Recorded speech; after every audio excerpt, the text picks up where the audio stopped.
Shalom Bapak Ibu dan Saudara yang dikasihi Tuhan, kiranya Allah mencurahkan berkat anugerah, kesehatan, dan sukacita kepada Bapak, Ibu, dan Saudara sekalian.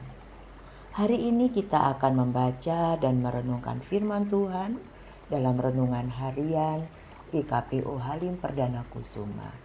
Sebelumnya, mari kita berdoa.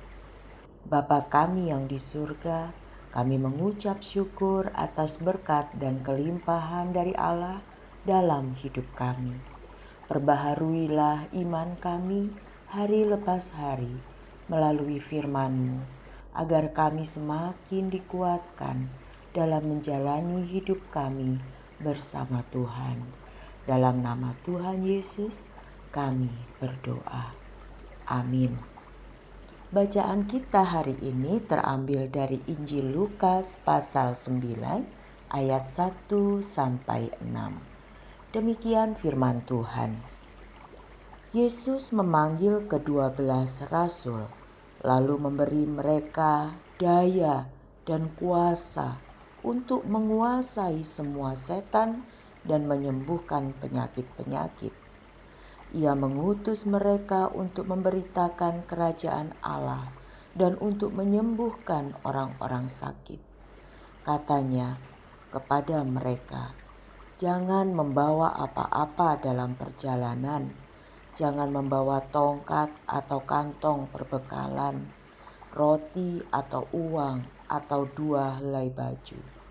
Apabila kamu masuk ke dalam suatu rumah, tinggallah di situ sampai kamu berangkat dari situ. Kalau ada orang yang tidak menerima kamu, keluarlah dari kota mereka dan kebaskanlah debunya dari kakimu sebagai kesaksian terhadap mereka." Lalu pergilah mereka dan mereka mengelilingi desa-desa sambil memberitakan Injil dan menyembuhkan orang sakit di segala tempat. Tema renungan kita hari ini adalah melangkah keluar dalam iman. Bapak, Ibu, dan Saudara yang dikasihi Tuhan, apa yang kita baca dalam beberapa ayat ini sebenarnya merupakan penerapan dari apa yang baru saja Yesus ajarkan dan tunjukkan kepada murid-muridnya. Kita telah melihat Yesus menceritakan perumpamaan tentang penabur, dan kita juga melihat kuasanya atas setan dan penyakit. Dan untuk menerapkan pengetahuan itu, dia mengumpulkan murid-muridnya dan mendelegasikan kuasa kepada mereka, dan juga mengutus mereka untuk pergi dan melakukan hal yang sama. Ini adalah hal yang penuh kuasa karena mereka telah menyaksikan Tuhan Yesus melakukan hal-hal besar dan mendengarkan Dia mengajarkan hal-hal lain. Dan sekarang Tuhan menyuruh mereka untuk pergi dan melakukan hal yang sama.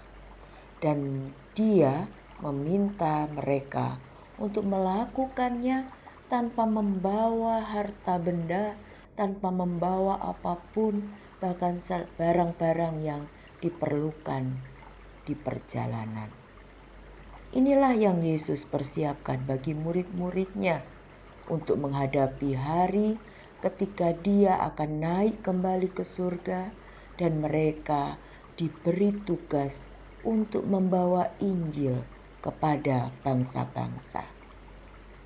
Sekarang, mari kita lihat beberapa bagian dari tugas ini yang menyoroti tujuan iman dalam panggilan mereka atau para murid, dan bagaimana panggilan para murid itu dapat berhubungan dengan panggilan kita.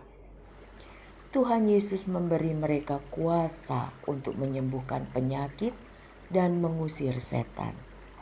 Jadi, Yesus telah berkali-kali menunjukkan kepada mereka atau para murid bahwa Dia mempunyai wewenang, mempunyai kuasa untuk melakukan hal-hal besar. Dan dia berdoa untuk memohon supaya kita bisa melakukan kesembuhan, melaksanakan perintah Tuhan dengan mengabarkan Injil, pergi ke tempat lain, keluar dengan iman, dan kita bisa melaksanakan tanggung jawab yang diberikan Tuhan kepada kita.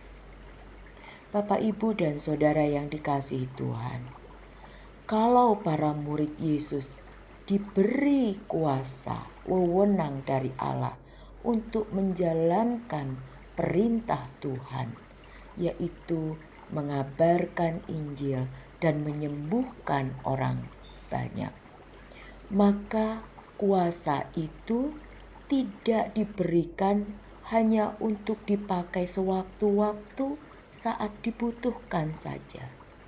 Kuasa Allah diberikan kepada kita tidak akan berguna jika kita tidak merespon panggilan itu. Kita minta supaya Tuhan memberikan kita kuasa untuk menyembuhkan, untuk mengajar, untuk membantu orang. Tapi kuasa itu tidak akan terjadi kalau hati kita tidak benar-benar memenuhi panggilan Tuhan. Kalau iman kita hanya setengah-setengah. Sebab kuasa Allah hanya bekerja dalam diri kita jika kita terpanggil untuk dapat melakukan apa yang diperintahkan kepada kita. Sekali lagi, kuasa Allah yang diberikan kepada kita hanya bisa terjadi jika kita benar-benar terpanggil untuk melakukan apa yang diperintahkan Tuhan kepada kita, yaitu panggilan untuk memberitakan kerajaan Allah dan menyembuhkan orang. Sekali lagi, Bapak, Ibu, dan Saudara yang dikasihi Tuhan, kuasa Allah yang diberikan kepada para murid dan juga di dalam diri kita akan terjadi, akan berguna jika kita bersedia melaksanakan perintah Tuhan, berjalan keluar, memberitakan kerajaan Allah, dan menyembuhkan, menolong, dan peduli kepada orang lain. Melangkahlah keluar dengan kekuatan yang diberikan Tuhan, dengan kata-kata yang diucapkan Tuhan melalui hati saudara-saudara, dan sampaikanlah kabar baiknya kepada orang-orang di sekitar saudara. Dengan demikian, kuasa Allah akan membantu kita memperdalam kebutuhan kita untuk terus bertumbuh di dalam iman kepadanya. Amin.